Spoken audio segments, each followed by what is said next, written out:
One day while exploring the woods just north of Point Pleasant, we stumble upon the Black Mountain Ordnance Works.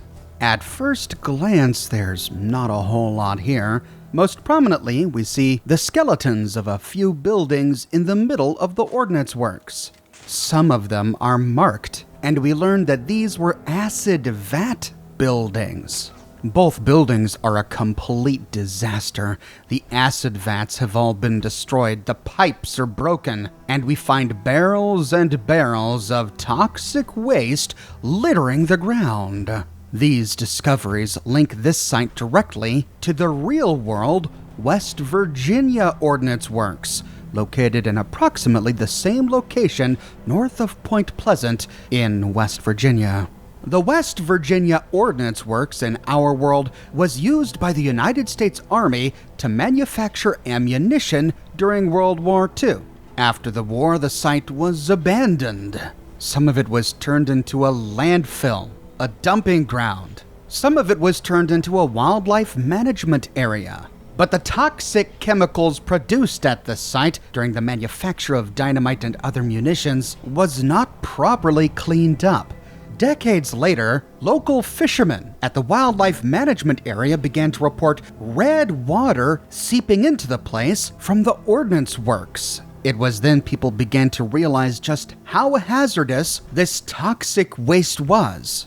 Indeed, by 1983, it was listed as one of America's top 10 most polluted sites in the country. And it appears in the Fallout universe as of 2077, the toxic waste had yet to be properly disposed of. In fact, it looks like it was still being used as a landfill. Sidestepping all of this toxic waste, there is one building at the Ordnance Works still intact. Heading to the front gate, we can open the blue door to a small concrete bunker. Inside, we find some scrap and ammunition, and on one of the desks, we find a zero-skill locked records terminal. After hacking it, we discover 8 entries. Cole and Parker Holdings Limited, rental and leasing records. In the first, Dome 1, data read error. In the second, Dome 2, current owner, Green Custom Defense Systems. Lease term 2 years. Payment status, full term paid. In the next one, Dome 3, current owner, Nuka-Cola Corporation. Lease term 12 years, holding upon to renew for an additional 25 years. Payment status, full term paid. The entries Dome 4, 5, and 6 all say data read error. But when we get to Dome 7, we read current owner undisclosed. Lease term awaiting final term contract. Payment status pending initial payment. Note, granted early access and anonymity due to large cash down payment. The final entry, Dome 8, also has a data read error. Upon further investigation of the Black Mountain Ordnance Works, we do find a number of concrete domes. Some of them are covered over in earth, and plants have begun to grow. But all the doors are inaccessible or locked. That's where the story of the Black Mountain Ordnance Works ends. Until one day, while exploring the toxic valley just south of the crashed space station, we, by chance, stumble upon an opened safe lying in a toxic pool. Inside the safe, we find an alien blaster. And next to the alien blaster is a rusted key. The level of this weapon, when we find it, is dependent on the level of our character. At lower levels, we find a level 20 version, but if we stumble upon it at higher levels, we can find a level 50 version. But the weapon takes an AB round, an alien blaster round. And we haven't found any alien blaster ammunition in all of our treks across Appalachia. How exactly will we use this weapon? Perhaps the answer lies with the rusty key we found in the safe alongside the alien blaster. But we didn't find a note or any other guidance on how best to use this rusty key. And so the trail goes cold. Until one day we explore Freddy Fear's House of Scares in the mire. This is a great place to go to find costume items. We can get a full clown costume and a number of Halloween masks, and there are numerous locked containers and locked doors here, most of which we can pick. If we pick the employees only door, behind it we find a body labeled Zach, and on his corpse we find a note, the plan. 1. Finish costume show. 2. Borrow any monster costume. 3. Meet up at the Parsons barn at 1 a.m. 4. We scare the hell out of Shelby at her damn shack. Okay, this is a reference to Shelby O'Rourke, the cryptid hunter, whose hunter's shack we have visited frequently in my series on cryptids to learn more about her explorations of cryptids in Appalachia. Looks like she had some friends that wanted to play some games with her, but we really don't find anything else of interest behind any of these locked doors on this lower level. We only find a connection between the alien blaster and Freddy Fears when we scale the fire escape stairs on the side of the building. At the top of the building, we find a red door, highlighted by a glowing red light. And on the ground, tucked under the door, we find a note, leaving town. They're onto us. I was fired. I'm leaving town tonight. Stay safe. L.S. This door is locked, and it can only be unlocked with the rusty key. The same key we found in the safe alongside the alien blaster. Inside this room, we find a bit of an intelligence room. We find glowing lights and terminals scattered all over, shelves filled with fuel containers and scrap. Here we can find a Mr. Handy model on one of the shelves. There's a sleeping bag on the ground, and it's covered in blood. There are circuit boards and fuses, sensor modules, and duct tape on a counter.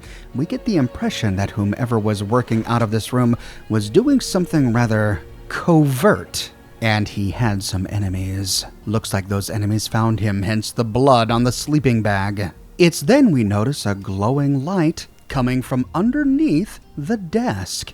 It's the glowing light of a holotape. This holotape is a stolen terminal passcode.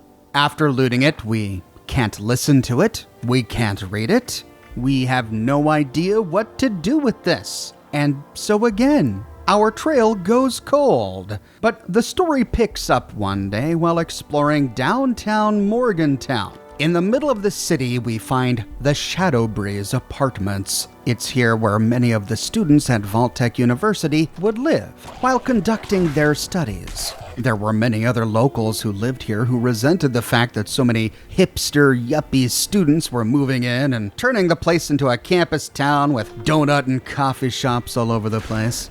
If we climb the stairs to the very top of the apartment complex, we find one room that is more lavishly decorated than any of the others. We find display cases with knickknacks and collectibles, fancy furnitures and paintings. Then, moving into the master bedroom, we find a terminal on a table.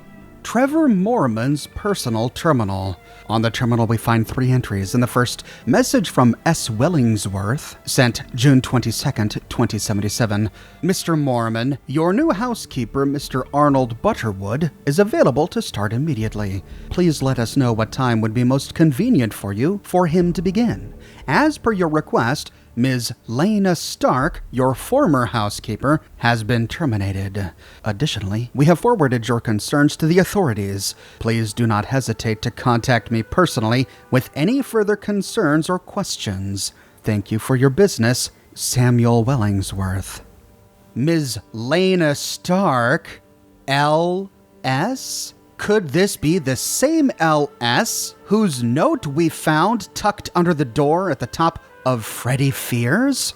At last, the story is beginning to come together. L.S. Lena Stark was a housekeeper for this Mr. Mormon, but was fired after presumably stealing something from him, which is why the housekeeping agency contacted the authorities about her. In the next one, message from M. Green, sent June 8th, 2077. Trevor, I'm moving everything to a more secure location. Reset your access code if you lose the holotape. I understand it can seem overly cautious, but we can't take any risks. I think someone has taken an interest in our work. I will let you know as soon as I know more. Mike. From M. Green, Mike Green? And then we remember it. Back at the Black Mountain Ordnance Works, the owner of Dome 2 was Green Custom Defense Systems. In the terminal entry, he instructs Trevor to reset his access code if he loses his holotape. And what did we find inside the intelligence room at the top of Freddy Fears? A stolen terminal passcode holotape.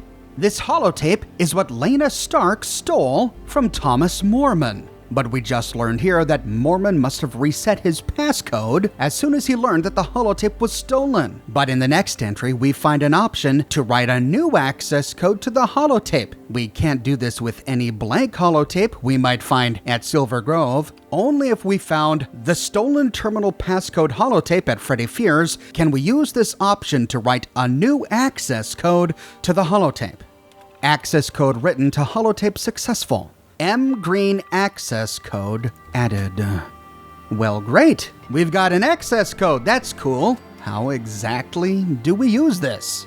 And so it is then again that our trail goes cold. Until, again by chance, while exploring the Pleasant Valley Ski Resort near Top of the World, we stumble upon the Pleasant Valley Cabins. I fully explored these cabins in my video on the Pleasant Valley Ski Resort that you can watch here. It's part of the Mistress of Mystery plotline. After clearing any super mutant threats and machine gun turrets which had been installed in the ceiling, strange for a pleasure resort, we can move into the bedroom. And in the bedroom, attached to the wall, we find a terminal, and below it, Trevor's note. Mike, I'm coming down to see the latest artifact as soon as I can. I'd like to bring an expert with me, Mr. Christopher Weed. I trust him, but a background check might be in order. We're getting close to the truth. Regards, Trevor. This was the resort cabin of Mike Green, who owned Dome 2 at the Black Mountain Ordnance Works. Trevor is the Trevor who owned the terminal at the Shadow Breeze Apartments, which means the security access code we found on that terminal must work with this one. Welcome, Mr. Green. Warning, security system error. Credentials access required for key generation. Invalid credentials will activate hostile security systems. Well, we already activated and destroyed them. With Mr. Green's passcode in our inventory, we find an option at the bottom to generate a one-time key. Generated one-time key code 324885. Generating a new one-time key will invalidate this key code. So this key code is going to be unique for every person who tries to access this terminal. Okay, so we've got a key code now, but we couldn't use a key code to open the domes. What exactly do we do with this key code? Well, if we leap off of the balcony of this cabin and turn around, we see a bit of a gap beneath it going into the rocks. This gap is partially hidden by vegetation, but if we push forward, embedded in one of the rocks is a keypad. 32, 48, 85. In my game, it didn't work the first time, and I don't know why. I didn't get an error message. I didn't get a green all's clear. I actually had to go back up to the terminal and generate a new one, 55, 35, 66, to get this to work. Heading back, 55, 35, 66. For some reason it didn't work this time. Backing out, trying it again. This time we'll put a couple of O's at the beginning. 55, 35, 66. Bingo. This unlocks a nearby wall safe. And in the safe, we find TNT Dome Key 2. Now, to find the correct dome. Heading back to the Black Mountain Ordnance Works, this can be a bit tricky. The domes are unmarked on our map. There are two that have a gravel pathway between them. These are easy to find, but these are not the right domes. However, if we move east from these domes and go up the hill a bit, eventually, embedded in the hillside, we find TNT Dome 2. Here's exactly where it is on the map. Opening the door, what have we here? The room is filled with a bunch of scientific equipment. we'll explore clockwise for now. After looting some scrap in some lockers, we find a first aid kit at the bottom of a shelf and 3 hazmat suits. Then we find a table with more scrap, a little toy alien at the bottom of the table, and a table with more scrap and a radio jammer. Then next to this is a cryogenic chamber. Of course, we know it's a cryogenic chamber from Fallout 4. There's no indication here as to what its purpose is. We can't open it and we can't see inside. However, if you look closely, we do see a reflection in the glass, and the reflection is the interior of Vault 111. We clearly see the other cryopods on the other side of the hall. Looks like they forgot to update the reflection texture there. Turning right, we find a bit of a medical lab. We can loot some rataway and some scrap, and we see a partially dissected body lying on a stretcher.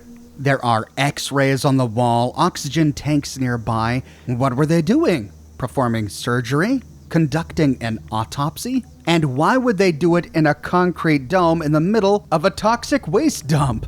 Then, on a table to the right, we find a note. Initial analysis. Initial tests indicate these could very well be of alien origin, potentially our most significant find in a long time. The material inside is complex and highly destructive, so take extra care when handling the samples. Whomever wrote this note must be talking about the stack of nearby alien blaster rounds. At last, we have some ammunition for our alien blaster. And next to this is a plan for the Alien Blaster Fusion magazine. Great, so if we want to, we can convert the weapon to use the much more common fusion cell. The level 20 version of the weapon deals 26 damage, but the level 50 version deals 43 damage. However, if we convert this to the Fusion magazine, this goes way down. The level 20 damage goes down to 6. And the level 50 version gets a big hit too, going all the way down to 26. And its ammo capacity goes down, so it's a big sacrifice to switch this from alien blaster rounds to fusion cells. And that's it for TNT Dome 2.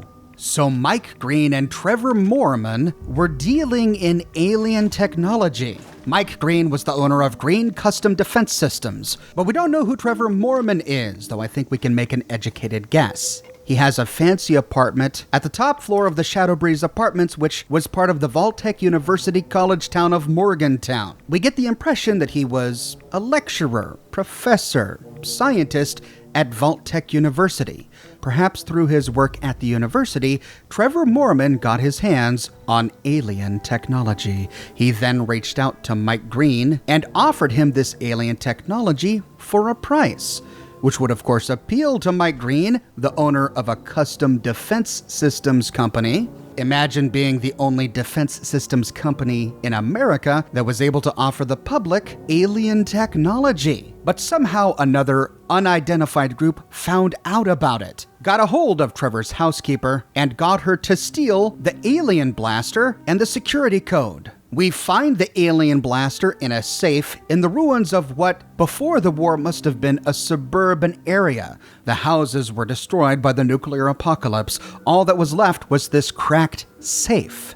But what was Mike Green doing with that human corpse in his dome? Maybe he had killed a person with the alien blaster. Maybe the guy who lived at the top of Freddy Fears. Or maybe this Christopher Weed whom we read about. Or one of his researchers died while tinkering with some of the alien blaster cells, and he was conducting an autopsy to uncover the effects of alien blaster technology on a human body. But that is only one of 8 domes.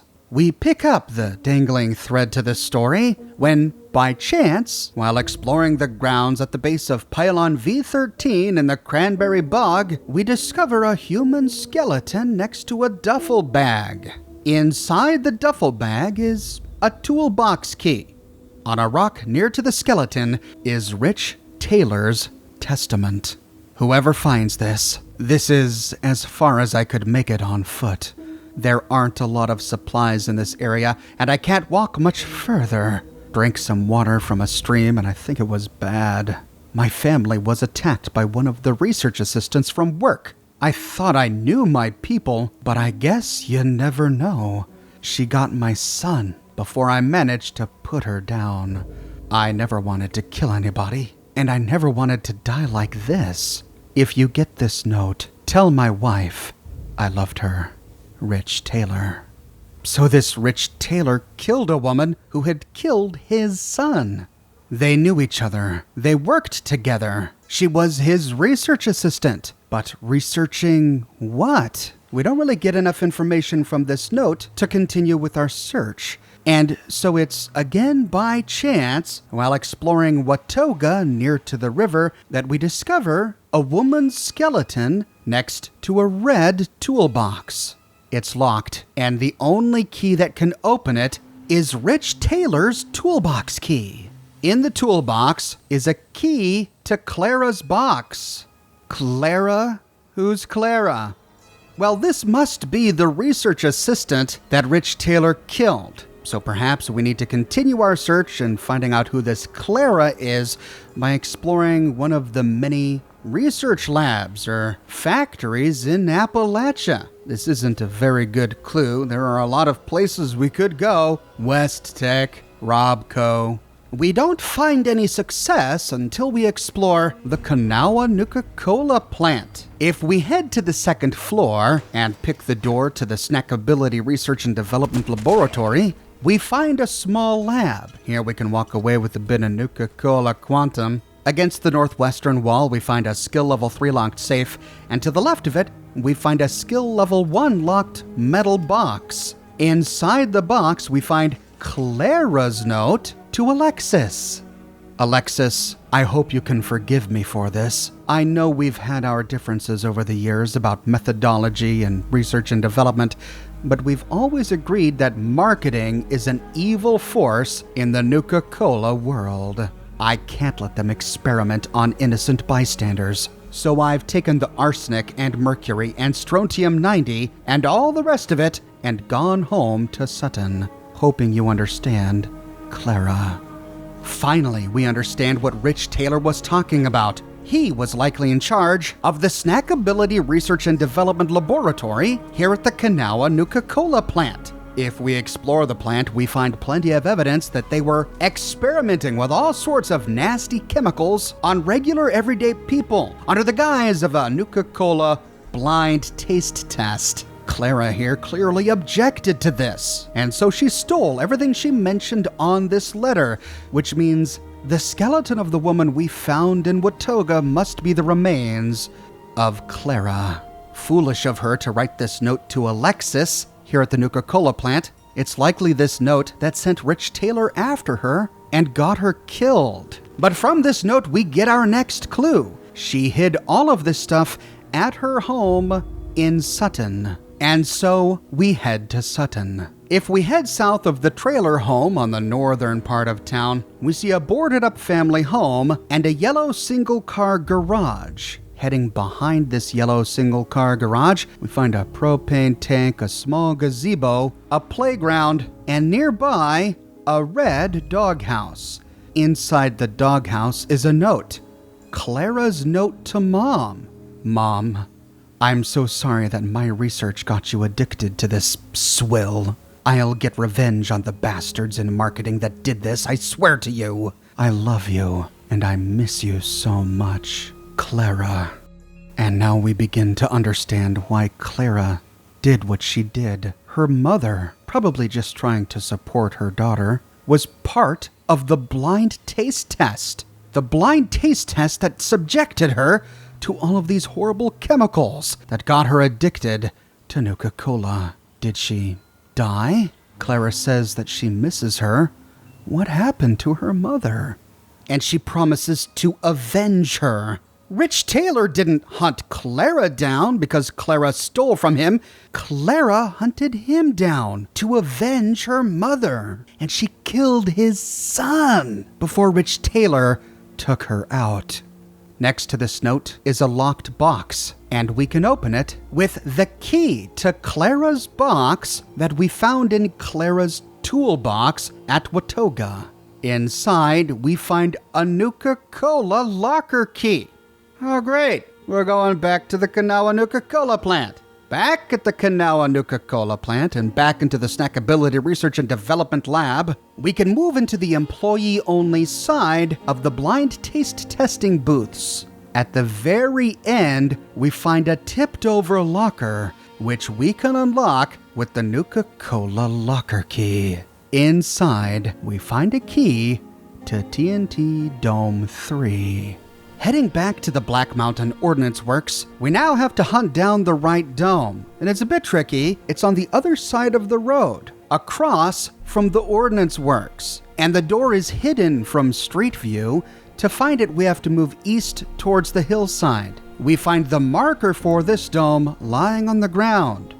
Dome 3. And we can open it with the key we just found. Inside, we find a Sierra Petrovita fantasy. Nuka-Cola stuff everywhere. Looks like most of this was destined for Nuka World. Or maybe it was left over after decorating Nuka World. In the middle of the dome, we find a tipped-over cart. We can walk away with 2 Nuka-Cola Cherry. There's a Cappy jacket and jeans on top of the cart. And the plans for the T51 Power Armor Nuka-Cola paint scheme. Then moving clockwise again, we find some steel scrap by some tipped-over bottle and Cappy statues. There's a Nuka-Cola Cherry lying on the ground here. There's another bin next to the first one filled with more Nuka-Cola and Nuka-Cola Cherry. A Nuka-Cola Quantum lying on the ground next to it, near to more bottle and Cappy statues. There's a TV in a corner with a small shelf that has another Cappy jacket and jeans outfit. Then, next to a power armor station, we find a bunch of Nuka-Cola machines, with 3 Nuka-Cola Quantum pouring out of a small cart. Finally, we see a bunch of Nuka-Cola rockets set up for storage.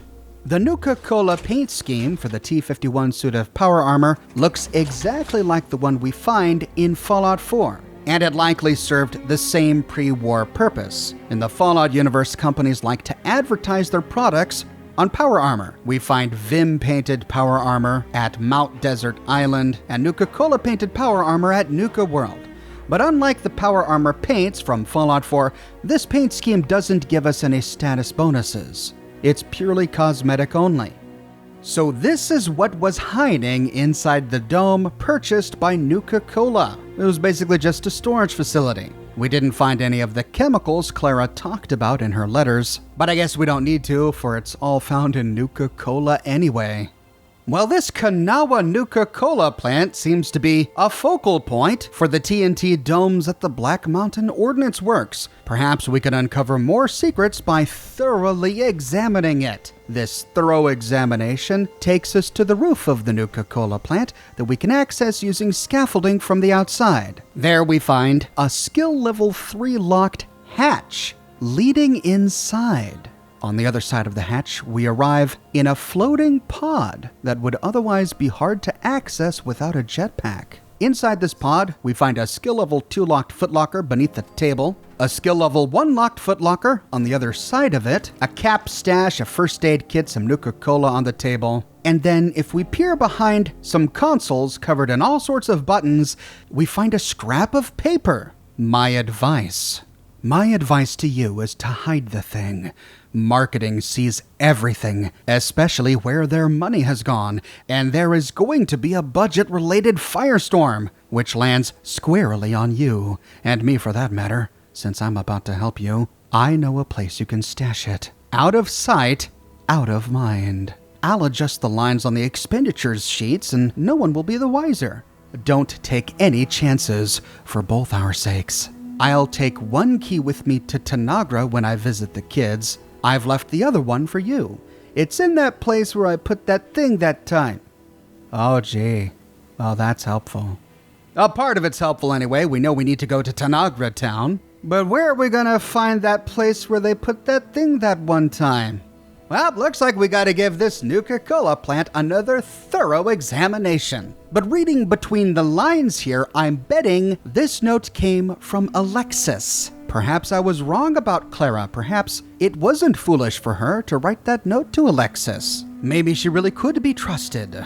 The Nuka-Cola plant is a big place, but we finally make progress while exploring the skill level 0 locked bathroom door on the ground level. Inside, we find one out of order stall, but if we open the door, we see something peeking out from the other side of it. Kind of hard to see in this glare. Crouching down, we find a paired keycard number 1. This must be that place where they hid that thing that one time. Perfect! If there's a pair keycard 01, then there must be a paired keycard 02. This must be what Alexis took with her to visit the kids at Tanagra Town. But Tanagra Town is a mess! Since the bombs dropped, these strangler vines have pushed the town up above the earth. We now have to climb a mountain of rubble to explore the ruins at the top. For more about Tanagra Town, you can watch my video all about the place by clicking here. At the top of Tanagra Town, we find the ruins of a multi-storied house. There's a playground nearby. Kids clearly lived here. If we enter the ground floor, we see a ledge on the other side of a large gap that at one time was part of the attic. This part of the house has sunken down. If we leap over there, next to a pillow and a trifold American flag, we see a paired keycard number 2. This paired keycard is going to drive you crazy if your gameplay experience was anything like mine. Sometimes you'll see the keycard and you can't loot it. It just doesn't do anything. You'll sit there clicking E over and over and over again, and you just can't pick it up. This is going to be particularly maddening because half the time when you come there, the key is gone. And I think that's because other players have come by and snagged it. I had to do a bunch of server hopping to find a keycard that was first there and second lootable. But after much server hopping and climbing Tanagra Town a dozen or so times, I finally was able to loot the paired keycard number 2. Great. Well, now what do we do with them? Well, there's really no way to know. We don't find any more notes, no further hints, clues, or instructions. It's lucky then that by chance while exploring the crashed plane in the mire, we discover a suitcase tangled up in some thick red vines. Inside, we find the Nuka-Cola marketing access code. Now, where to use this code? You'd think that maybe we'd use it at a terminal somewhere in the Nuka-Cola plant. But you'd be wrong. Again, we just kind of have to stumble upon it. We find the correct place when by chance we stumble upon the Ingram Mansion in the Savage Divide. It is there where we find a broken window leading to a bedroom that otherwise we wouldn't be able to access because the door has been boarded up. Inside this bedroom, we find a wall-mounted terminal. Nuka-Cola Marketing Systems. Welcome, loyal marketing agent. Attention! Nuka-Cola Marketing Systems terminal access interface is only permitted to be used internally. External user access will be punished by total unemployment. Warning, security system error. Credential access required for key generation. But with the Nuka-Cola marketing access code we found in the suitcase stuck in the vines beneath the crashed plane, we can generate a one-time key code. Generated one-time key code 097654. Generating a new one-time key will invalidate this key code. So, we've got a one-time generated passcode. We've got 2 paired key cards. What next? We don't know. I guess we'll just have to be lucky.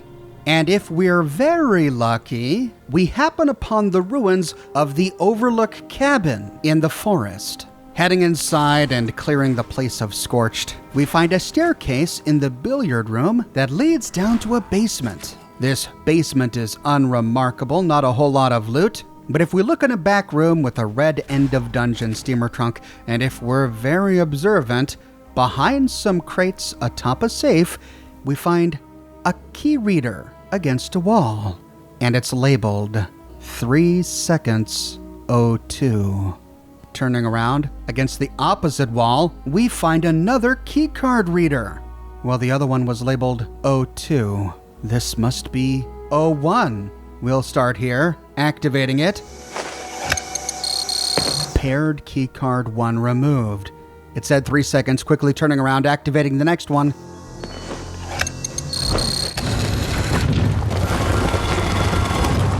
A wall slides aside. Heading inside, we see a keypad. Hopefully we took notes at the Ingram Mansion. If we did, we can punch in the key code. 097654.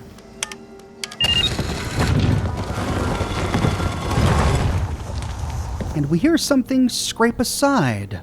Moving out of this room, we have to hunt that noise down, and then we see it. Across the room to the southeast, another wall has slid aside.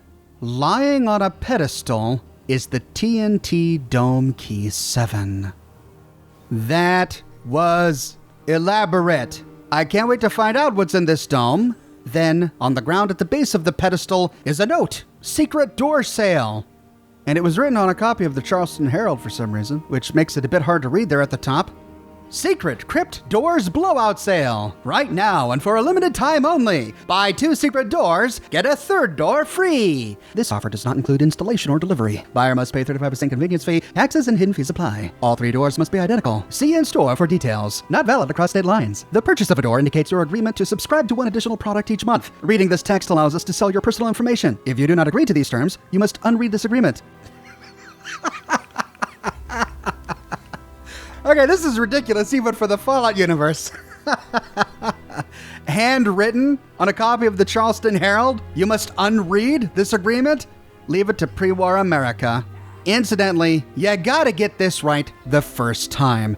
After all, as soon as we used the keycards, each of them was consumed. I can't explain how a sliding keycard reader can consume a keycard. It's not like it was an ATM machine, but that's the way it works. So if we're not fast enough and we don't get to the sliding door in time, or we do the key cards out of order, we've got to go back to the bathroom in the Nuka-Cola plant and go back to the top of Tanagra Town all over again and hope that the server we're on just so happens to have the key cards. But if pigs are flying, and the stars have aligned, and we had a good night's sleep, and we had our coffee that morning, we did everything correctly. Now we can head back to the Black Mountain Ordnance Works to find TNT Dome 7. Now remember, on the rental and leasing records terminal, we learned that TNT Dome 7 had an undisclosed owner. They had not finished paying for it, but they were granted early access and anonymity due to a large cash down payment. So who were these guys? To find out, we gotta track down this dome. We find Dome 7 on the northern side of the road, opposite to the Black Mountain Ordnance Works. It's the northwesternmost dome. Using the key to open the door, we find more storage. Going clockwise, we can loot some scrap on the ground and on 2 tables. And at the corner of the table, we find a plan for the X01 Power Armor Nuka-Cola Quantum paint scheme. This would be very rare in the Fallout universe. The only one we know of was on a suit of X01 power armor, which remember hadn't been actually used in combat yet. It was an experimental suit of power armor on display at Nuka World. And I think this is how we're supposed to interpret the story. Alexis, sympathizing with Clara, pulled all sorts of strings to keep her safe and to cover for her. She used Nuka-Cola money to purchase this dome, but didn't want the people at Nuka-Cola to be able to track her down, and so didn't give Cole and Parker Holdings Limited, who operated these domes, a name, which is why the owner was undisclosed. She was able to do so because she put down a huge chunk of Nuka-Cola money. Here she helped Clara hide more intellectual property that they stole from Nuka-Cola, which is just a Nuka-Cola quantum paint scheme. We don't find a whole lot else here. A ton of scrap, quite a few bottles of Nuka-Cola Quantum, and interestingly a lot of bedroom furniture, a master bed, a cabinet, and a scroll-top desk. At the moment, those 3 are the only domes we can explore at the Black Mountain Ordnance Works. But according to the terminal, there were 8 of them. Let's see if we can find them all. 2 of them are pretty easy. They are right next to the acid vats and connected to them by a gravel road. If we follow the gravel road south, we find TNT Dome 5. And at the moment, it, like all of the others, is inaccessible. Here's where it is on the map.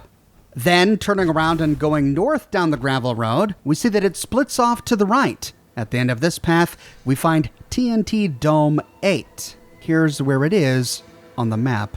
Then, if we cross the road and travel northeast, we see a big pile of rocks. On the other side of this pile of rocks is TNT Dome 4. Here's where it is on the map. The remaining are back on the other side of the road by the Ordnance Works. On the easternmost side of the Ordnance Works, we find TNT Dome 1. This one is different from all of the others in that It's radioactive. As we approach the door, our Geiger counter goes off. Then backing away from the door, stepping back up to it. Even now, without the ability to access it, we know that there is something radioactive on the other side of this door. Which makes you wonder, is there something at this moment on the other side of the other inaccessible doors? Here's where this one is on the map. The final dome, assuming the list on the terminal here at the Black Mountain Ordnance Works is accurate, and there are no hidden domes, is Dome 5. This one is the southernmost dome. We find it by traveling south of the Ordnance Works, and here we see a strange sight. We find the bodies of 3 wastelanders, frozen in time by the scorched plague, banging on the door to TNT Dome 5. The scorched plague happened after the nuclear apocalypse. Does that mean that somebody had access to this dome and was using it just after the bombs dropped, but chose to close the door and lock it just after the scorched plague hit Appalachia?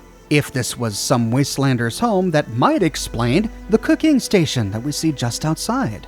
These poor people were banging on the door trying to be let in when the scorched plague froze them.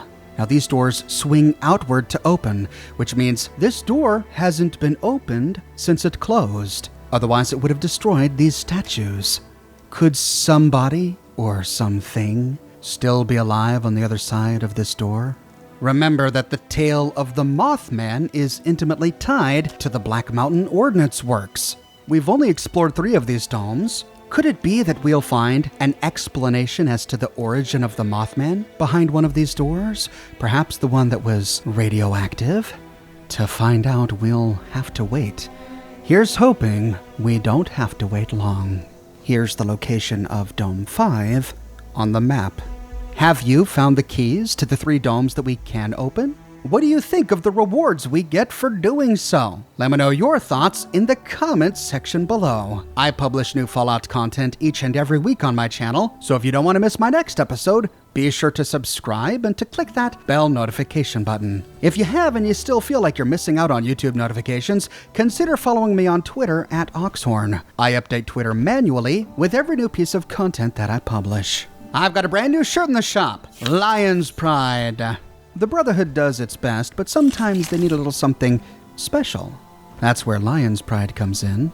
This design comes on shirts in a variety of men's, women's, and children's sizes, and in a wide array of colors. You can find it on other items as well, like smartphone cases, posters, mugs, stickers, prints, etc. So if interested, you can find a link to my shop in the description below, or you can click here. If you like what I do and you want to support me in a more personal way, consider becoming a patron on Patreon or a member here on YouTube. But more than anything, I'm just so glad you're here watching this video with me today. Thank you so much for watching, and I'll see you soon with more brand new videos.